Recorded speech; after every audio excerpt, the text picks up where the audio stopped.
Bonjour, c'est Dominique. Je reviens un peu sur la cascade, la page dernière qu'on a matée, la cascade de 5 cartes avec la bande transverse verticale et la carte derrière. Alors, juste pour vous... Bon, alors, la carte derrière, j'ai juste mis du papier comme ça. Alors, j'ai pas mis de papier imprimé, c'est juste pour mettre 2-3 photos. Une chose que je voulais spécifier, que j'oublie souvent, quand à chaque fois que je fais une cascade, je pense pas de le dire, c'est que, bon, ici, j'ai fait une construction. Mais les cartes, après, je les ai faites juste unies parce que c'est pour mettre des photos de toute façon. Alors, si les photos sont plus petites, c'est beau, on voit un peu de design. Mais ça se peut qu'elles soient toutes cachées. Mais quand même, une chose qui est très importante. Alors, premièrement, vous faites, si vous voulez avoir les cartes complètes, pas d'incrustation ici, vous taillez la première carte de la bonne grandeur avec votre petit 1 mm tout le tour de bordure. Et ensuite, ce que vous allez faire, vous allez vérifier sur toutes les autres cartes, à voir si ce format de carte convient. Si c'est le cas, vous allez tailler les 5 cartes à partir toujours du même. Alors, notez bien lequel vous utilisez comme première carte. Ensuite, vous faites les autres. Parce que si jamais vous en faites une deuxième de la même grandeur, mais il y a une petite différence, et puis là, vous prenez celle-là pour faire la troisième, encore une petite différence, et puis prenez celle-là pour faire la quatrième, encore une petite différence, vous allez finir à la fin que votre dernière carte n'est pas du tout le bon format. Alors, utilisez toujours la première carte que vous avez taillée, celle qui est complète. Okay? Alors, dans mon cas, ici, c'est la deuxième, parce que j'ai fait une incrustation ici. Et quand vous avez tout taillé vos cartes, vous les mettez bien droites et voir s'il n'y a pas quelque chose à tailler. Alors moi, j'avais un petit peu des choses à tailler, et du haut et du côté. Alors, une fois que c'est fait, vous avez tout ancré si vous ancrez vos cartes. Quand vous allez les poser, alors, vous posez la première avec la bordure 1 mm tout le tour, et en bas et sur les côtés, c'est surtout ça qui est important. Sur le dessus, la première est importante en haut aussi, mais les autres, si jamais vous avez regardé ici, j'ai un petit extra, puis ça va. L'important, c'est vraiment ici. Alors, souvent, je vois sur YouTube des gens qui ont fait la cascade, et puis je vois que ça m'arrive aussi à moi. Hein. Je l'ai remarqué dans mes cascades aussi, mais j'essaie de faire un effort de plus en plus pour que l'espace ici soit toujours le même. Même ici, il n'est pas tout à fait. À la limite, je pourrais toujours couper ma carte un petit peu ici. C'est peut-être ce que je vais faire. Mais ça fait plus joli quand vous avez toujours le même espace ici de bordure. Et aussi sur les côtés, quand vous avez toujours vos cartes vis-à-vis, comme bien droite. Pas une qui est un petit peu plus à droite, une qui est un petit peu plus à gauche. Vraiment, quand vous en posez une, après avoir posé la première, vous la mettez là, vous appuyez légèrement juste pour l'immobiliser. Ensuite, vous allez vérifier avec l'autre, voir si vous êtes bien vis-à-vis la carte précédente.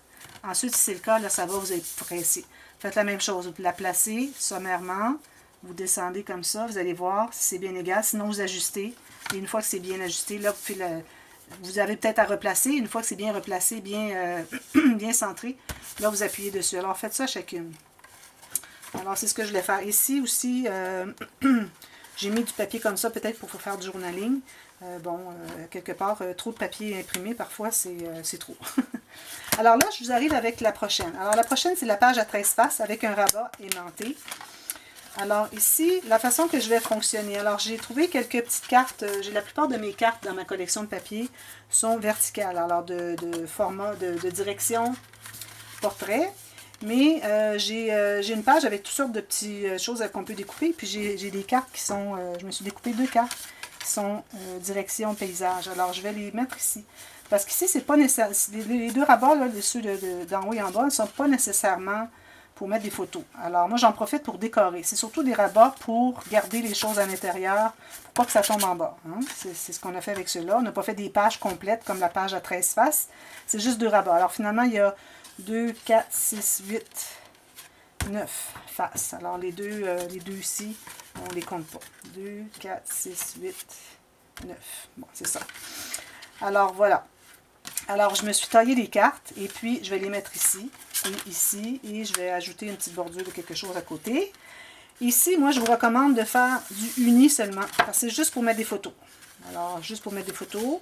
Ici au centre, je vais mettre un papier design seulement. C'est pour mettre des photos mais pas collées.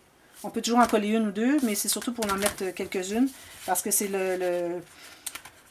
la raison d'être de ces rabats, c'est que les choses qu'on met à l'intérieur ne tombent pas. Alors, si elles ne tombent pas, ça veut dire, si elles peuvent tomber, ça veut dire qu'elles ne sont pas fixées. Donc, vous auriez des photos qui seraient comme placées comme ceci. Plus grandes peut-être, bon. Alors, je vais juste mater, je ne ferai pas d'incrustation ici, c'est pas l'idée. L'idée, c'est vraiment de pouvoir mettre des choses. Alors, je vais mettre juste un design papier, comme ceci, supposons.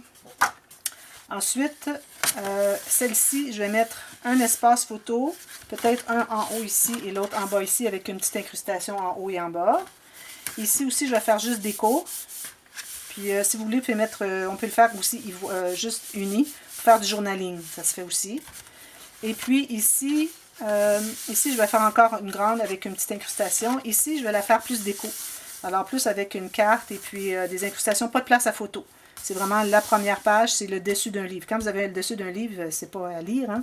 Ou le dessus d'un album, il n'y a pas de photo nécessairement dessus. Alors c'est le même principe. Alors ici, je fais décoration. Ici, ça va être maté avec du papier design, les deux, là, sûrement. Celui-ci, faites attention pour qu'il s'agence bien avec ce que vous allez faire ici. Alors ça, je le fais toujours à la fin. Et puis ici, espace photo plus incrustation, même chose sur ces deux ici. Ici, je vais probablement mettre du uni pour pouvoir mettre du journaling. Ces deux-là ne sont que des espaces photo, alors pleine grandeur espace photo. Ici, ce n'est que décoration, comme ceci. Et ici, c'est tout plein un design, soit pâle foncé, comme vous voulez, pour que ça s'enjance bien avec votre papier. Et puis, ce n'est que pour déposer des photos. Alors, juste, j'ai pensé faire cette petite observation sur cette interaction. Et puis, ici, ben, vous pouvez mettre un papier design aussi. Alors, tout simplement, c'est comme ça que je vais faire. Alors, vous allez voir tout terminé à la prochaine vidéo. Et puis, je reviens avec la prochaine page, avec les instructions de matage. Merci beaucoup. À bientôt. Bye bye.